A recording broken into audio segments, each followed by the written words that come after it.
নমস্কার। যুক্তি তর্ক সঙ্গে অর্কই আপনাদের স্বাগত। আপনাদের সঙ্গে আমি অর্কপ্রভ সরকার। 2011 তৃণমূল যখন ক্ষমতায় আসে তখন কংগ্রেসের সঙ্গে জোট ছিল। তৃণমূল সম্ভবত একক উদ্যোগে 173টা আসন পেয়েছে। তারপরে 2016 সালে 200-র উপর, 2021-এ 200-র উপর, এবার তৃণমূল তো বলছে 250-র নিচে থামবো না। তাহলে তো হয়ে গেছে, নির্বাচন তো জিতেই গেছেন। জয় যখন নিশ্চিত তখন এত ভয় পাচ্ছেন কেন? 250 আসন যখন পাবেন, একেবারে 16 আনার উপর 18 আনা কনফিডেন্ট, তখন আপনার এই ভয় কেন? ভয়ের চোরা স্রোত কেন তিত্তির করে বইছে? আইপ্যাক জানিয়ে দিয়েছে সংখ্যাগরিষ্ঠতা টাই 2 এ অর্জন হবে।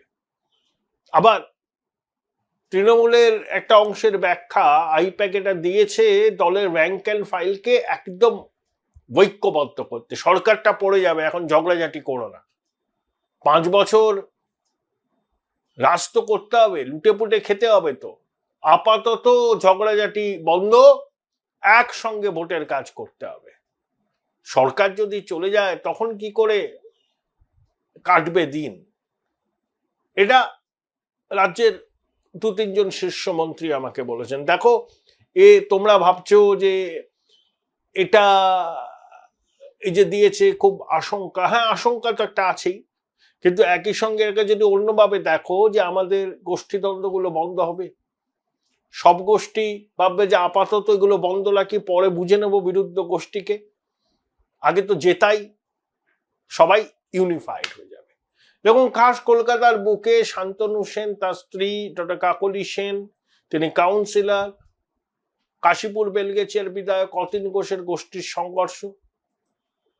কিছুদিন আগে বিডন স্ট্রিটে তৃণমূলের 2 গোষ্ঠীর সংঘর্ষে রক্ত ঝরেছে। মারছে তৃণমূল, মরছে তৃণমূল। কখনো ভাঙড়ে হচ্ছে, কখনো বীরভূমে হচ্ছে, কখনো মালদায় হচ্ছে, কখনো মুর্শিদাবাদে হচ্ছে। কোথাও বাকি নেই, কোথাও বাকি নেই। আর মাননীয়ার তো কোনো ইস্যু নেই। ওই বাঙালি আবেগ, বাঙালি জাতীয়তাবাদ আর ভাষা সন্ত্রাস, বাঙালি নিগ্রহ, একটা ন্যারেটিভও মানুষ গ্রহণ করছে না। কোথাও ভাষা সন্ত্রাস হচ্ছে না, কোথাও বাঙালি নিগ্রহ হচ্ছে না। বাংলাদেশিদের চিহ্নিতকরণের কাজ চলছে। কোনো হুমকি চাপের কাছে মাথা নোয়াবে না কেন্দ্রীয় সরকার। বাংলাদেশি অনুপ্রবেশকারী তারা বাংলায় কথা বলেন, তাদেরকে চিহ্নিত করে ডিপোর্ট করতে হবে। মাননীয়া যতই গোসা হোক না কেন, এই উদ্যোগ চলবে।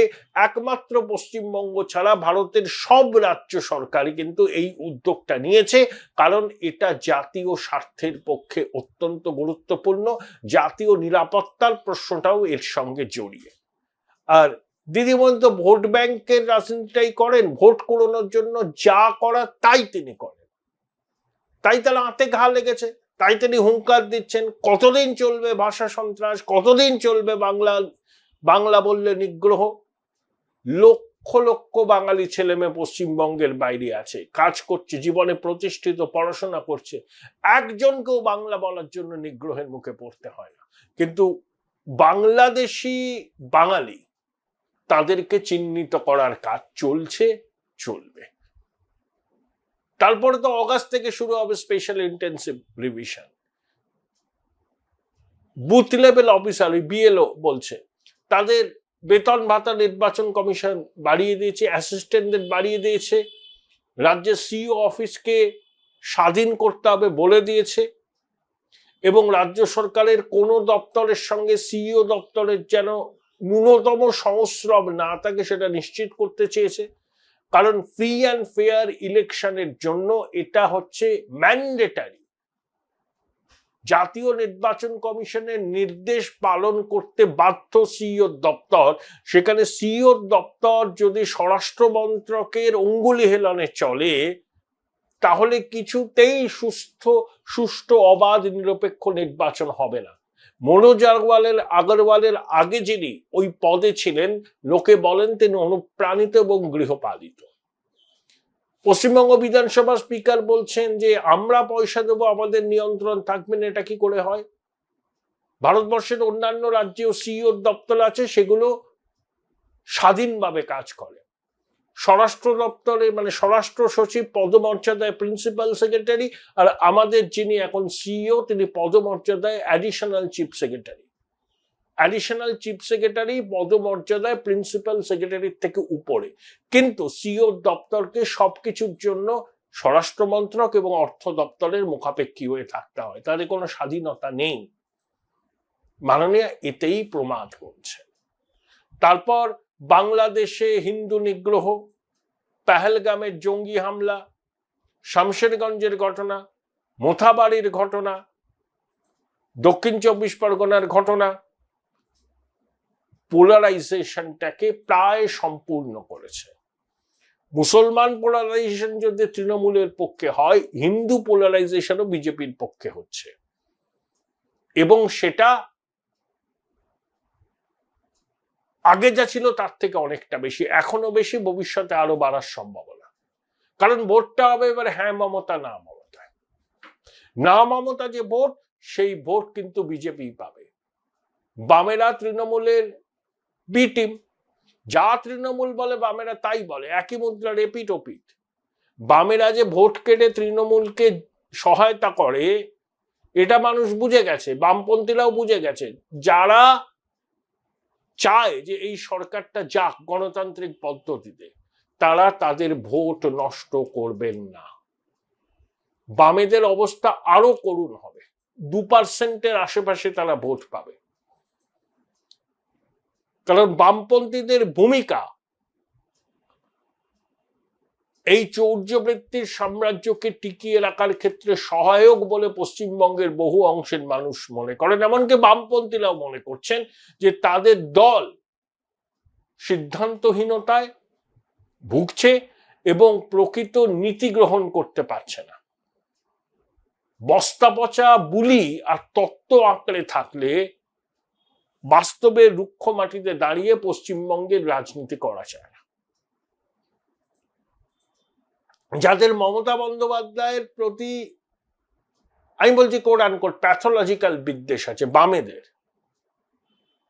তারা কোনো মতেই বামেদের আর ভোট দেবেন না। তারা বামপন্থী হতে পারে, কারণ তারা মনে করছেন যে এখন বামপন্থীদের মানে সিপিআইএম বা ফ্রন্টকে ভোট দেওয়ার অর্থ হচ্ছে ভোটটাকে নষ্ট করা, ওই সরকার এই সরকারটাকে টিকিয়ে রাখা, কারণ এরা ভোট কাটবে, তৃণমূল বিরোধী ভোট কেটে তৃণমূলকে সুবিধা করে দেবে। যা তৃণমূল বলছে দেখবেন বামেরা তাই বলছে। বাঙালি নিগ্রহ, বাংলা ভাষার উপর আক্রমণ, মমতা বন্দ্যোপাধ্যায় বলছে 24 ঘন্টার মধ্যে সেলিম সাহেব, সুজন বলছেন, শতরূপরা বলছেন।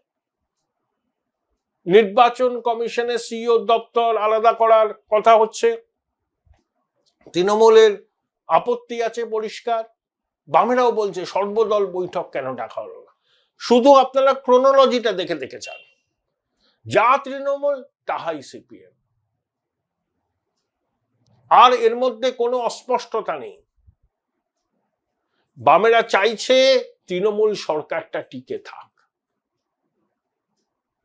কিন্তু এরা বুঝছে না তৃণমূল সরকার টিকে থাকলে এদের অবস্থান এরকমই হবে, 1% 2%-এর কাছাকাছি ভোট পাবে। কিন্তু তৃণমূল সরকারের পতন হলে, অন্য একটা সরকার তৈরি হলে, ধরুন বিজেপির সরকার তৈরি হলো, অপোজিশন স্পেস তো চিরকাল থাকে, শূন্যতা তো থাকবে না, আর তৃণমূল তো ভেঙে 10 টুকরো হবে।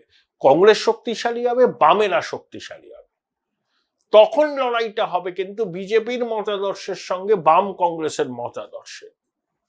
তখন বামেরা কিন্তু আবার নতুন করে উইথ রিনিউড ভিগার রাজনীতি করতে পারবেন, পতাকা ধরে আন্দোলন করতে পারবেন, এবং কংগ্রেসের তো পুনরুজ্জীবন হবেই। কারণ বিজেপি যদি ক্ষমতায় আসে, বিরোধিতা কারা করবে? তখন তারা মতাদর্শগত বিরোধিতা হবে। বিজেপি আরএসএস এর মতাদর্শগত অবস্থানকে চ্যালেঞ্জ করবে বামপন্থী এবং কংগ্রেসীরা। তখনই সেটা সম্ভব হবে যখন বর্তমান ডিসপেন্সেশনকে ক্ষমতা থেকে হটাতে পারবে পশ্চিমবঙ্গের মানুষ। কিন্তু বামেরা চিরকাল ভাবের ঘরে চুরি করে, চালাকি করছে, তলায় তলায় তারা তৃণমূলকে সমর্থন করছে। নিজেদের পায়ে কুড়ুলটা মারছে। যত তারা এই দ্বিচারিতা করবে তত তারা এক্সপোজ হবে। আচ্ছা, তারা বিজেপি তাদের কাছে পয়লা নম্বর দুশ্মন, তাদের সমদূরত্ব পুরত্ব আর নেই কিছু। মমতা বন্দ্যোপাধ্যায় বিজেপির বিরুদ্ধে লড়াইটা করছেন, চোখে চোখ রেখে করছেন, বাস্তবে করছেন। অতীতে তিনি কি করেছেন, বিজেপির সঙ্গে গড় করেছেন। রাজনীতিতে তো থেমে থাকে না সবকিছু, change is the only constant. Mamata Bandyopadhyay তার অতীতের অবস্থান বিজেপির সঙ্গে যাওয়া হয়তো তিনি মনে করেন ভুল করেছেন, সেই জন্য 2004 সালে তাকে বিপর্যয়ের মুখে পড়তে হয়েছে, 6 সালে বিপর্যয়ের মুখে পড়তে হয়েছে, কারণ ধর্মীয় সংখ্যালঘুরা তার থেকে মুখ ঘুরিয়ে নিয়েছিল। মমতা বন্দ্যোপাধ্যায় তারপরে অবস্থান বদলে পশ্চিমবঙ্গে বিজেপি বিরোধী অবস্থানটাকে মজবুত করেছেন। Join Indian Institute of Hotel Management now. Right choice, right decision. বাংলার বিজেপি বিরোধী মানুষ, ধর্মীয় সংখ্যালঘুরা মমতা বন্দ্যোপাধ্যায়কেই বিজেপি বিরোধী লড়াইয়ের মুখ বলে মনে করে। বামপন্থীদের পয়লা নম্বর রাজনৈতিক প্রতিপক্ষ বিজেপি। তাহলে আপনি এইভাবে লড়াই করে তো আপনি বিজেপি বিরোধী ভোটও ভাগ করে দিচ্ছেন। হয় অবস্থান স্পষ্ট করুন যে সর্বভারতীয় ক্ষেত্রে বিজেপি আমাদের প্রধান প্রতিপক্ষ, পশ্চিমবঙ্গের বাস্তবতা ভিন্ন, পশ্চিমবঙ্গে তৃণমূলের অবসান ঘটানোই আমাদের প্রাথমিক কর্তব্য। রাজ্যভিত্তিক অবস্থান নিন। কেরলে তো কংগ্রেসের সঙ্গে কুস্তি করেন, পশ্চিমবঙ্গে দোস্তি করেন। তাহলে পশ্চিমবঙ্গের রাজ্যের ক্ষেত্রে সব থেকে বড় চ্যালেঞ্জ কি? বিজেপি তো এখানে ক্ষমতায় আসেনি, তারা কিভাবে শাসন করে পশ্চিমবঙ্গের মানুষ জানে না। বিজেপি পশ্চিমবঙ্গে আনটাচড অ্যান্ড আনকিসড ভার্জিন। আপনাদের 34 বছর দেখেছে, তৃণমূলকে 11 বছর দেখেছে, 14 বছর দেখেছে, 15 হতে চললো। তাহলে আপনাদের ঠিক করতে হবে দুর্নীতি আর পশ্চিমবঙ্গের তৃণমূলের বিরুদ্ধেই লড়াইটা আপনাদের এই রাজ্যে প্রধান, নাকি বিজেপির বিরুদ্ধে লড়াইটা প্রধান? যদি বিজেপির বিরুদ্ধে লড়াইটা প্রধান হয়, তৃণমূলের সঙ্গে হাত মিলিয়ে আসন সমঝোতা করুন। মমতা বন্দ্যোপাধ্যায় আপনাদের দিয়ে দেবে কয়েকটা আসন, বিধানসভায় যেতে পারবেন। আর যদি মনে করেন যে রাজ্যের স্বার্থে আপনাদের এখন তৃণমূল বিরোধী অবস্থানটাকে মজবুত করতে হবে, তাহলে এমন একটা মেকানিজম করুন যাতে তৃণমূল বিরোধী ভোটটা ভাগ না হয়।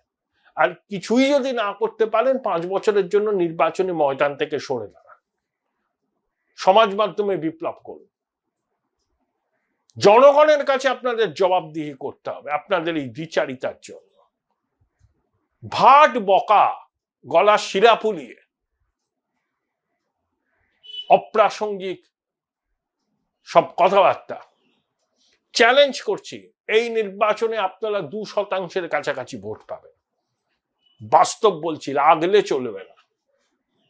গালাগাল করতেই পারেন, তাতে কি এসে যায়? বাস্তবের থেকে অন্য কিছু হবে না। লড়াই হবে তৃণমূল এবং বিজেপি। এবং 15 বছরের প্রতিষ্ঠান বিরোধিতা, র্যাম্প্যান্ট করাপশন, আইন শৃঙ্খলার অবনতি, শিল্প কলকারখানার না থাকা, পরিযায়ী শ্রমিকদের সংখ্যা বাড়া, বেকারত্বের সংখ্যা বাড়া, এগুলো শাসক দলকে ফেস করতে হবে।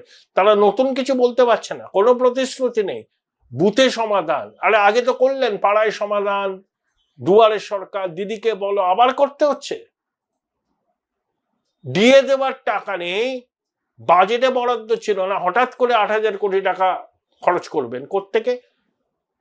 অন্য দপ্তরে বরাদ্দ কাটছাট করা, নইলে আবার লোন নেওয়া, ভোট কুড়োতে নেমেছে।